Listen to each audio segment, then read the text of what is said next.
ជីយកខ្ញុំបានទៅយកកូនត្រេននេះដែលខ្ញុំឲ្យគេយកទៅចិញ្ចឹមមកវិញហើយដោយសារពាក្យថា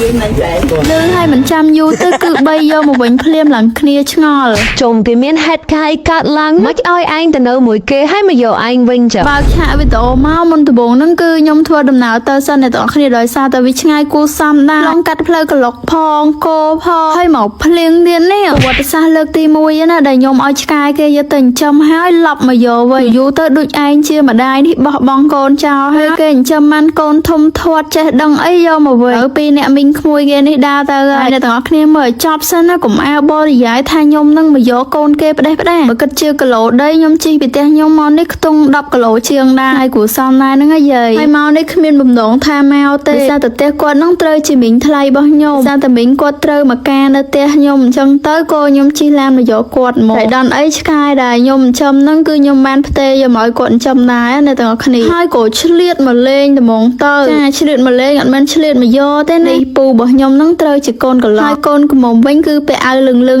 ត្រូវជាមីងថ្លៃរបស់ចៅអេម៉ានេះឯងដល់នោះគឺខ្ញុំជម្រាបសួរយាយតាហើយជម្រាបសួរចាយនៅហើយបង្នោមកនៅញ៉ាំណាពួកខ្ញុំពីរនាក់នេះគឺត្រូវធៀបគ្នាណាស្រឡាញ់ឆ្កែមកកូនឆ្កែនេះតាំងពីទូចអ្នកទាំងអស់គ្នាធ្លោះ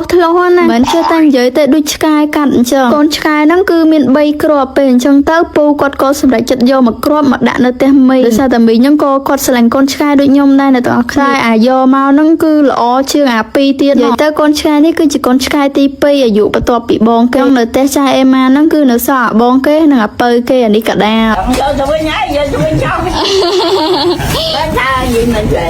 គាត់ទៅលើថាគាត់ឲ្យយកទៅវិញហ្នឹងខ្ញុំក៏សាកចិត្តយកមកវិញតើពិតខ្ញុំអត់យកមកទេអ្នកទាំងអស់គ្នាខ្ញុំចង់សាកចិត្តកូនហ្នឹងថាវានឹងចេះចាំផ្ទះនៅអញ្ចឹងបើសិនជាខ្ញុំយកមកវិញទៅវានៅរត់ប្រកាច់ប្រកិនទៅផ្ទះវិញអត់តែណែមើលគេចាប់ផ្ដើមភ័យណាខ្ញុំគិតថាវាចេះចាំផ្ទះហើយលេងលោតចុះពីលើឡានព្រក់រត់ទៅប្រុចសម្បីតែបង្នោនេះក៏ចាប់មិនចូលហើយពូចង្អោប្រាប់ថាឲ្យវាទៅផ្ទះវិញវាមិនទៅផ្ទះអីវាទៅចុះលេងភក់ហ្នឹងនិយាយលេងសើចណាប្រេងគ្នាឡើងភ័យបាត់មកយប់បានរត់ចូលផ្ទះវិញឥឡូវចប់ហើយអ្នកទាំងអស់គ្នាប៉ុន្តែខ្ញុំមានអីណែនាំឲ្យអ្នក